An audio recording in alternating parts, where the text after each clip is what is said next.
Баршаңызға сәлем, менің каналыма қош келдіңіздер. Ұлыстың ұлы күні құтты болсын. Біз бүгін наурыз көже дайындайтын боламыз. Наурыз көжені 7 және 9 түрлі тағамнан дайындайды. Мен бүгін 9 түрлі тағамнан дайындадым.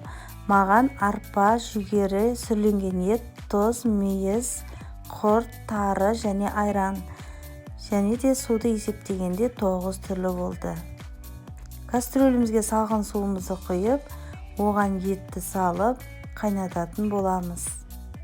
Етіміз қайнаған соң көбігін алып, 1 сағаттай қайнаттым.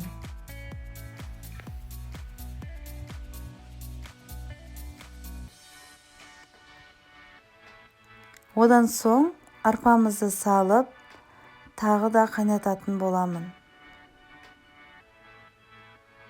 Достар, видеоны соңына дейін қараңыздар. Менің каналыма тіркеліп, лайк басып, пікір жазуды ұмытпаңыздар. Арпа қайнағаннан соң жүгерімізді салып, жарты сағатқа қайнататын боламыз.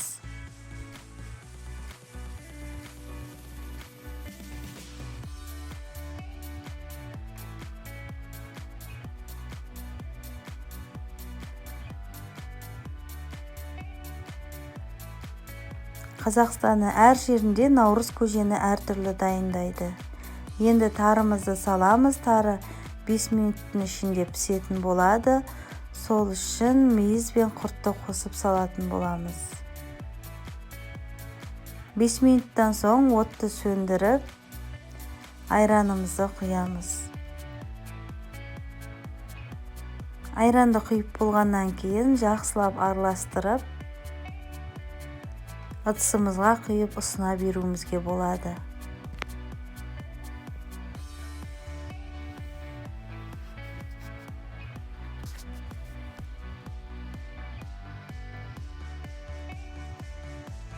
Мінекей достар, біздің наурыз көжеміз дайын болды. Өте дәмді болып шықты.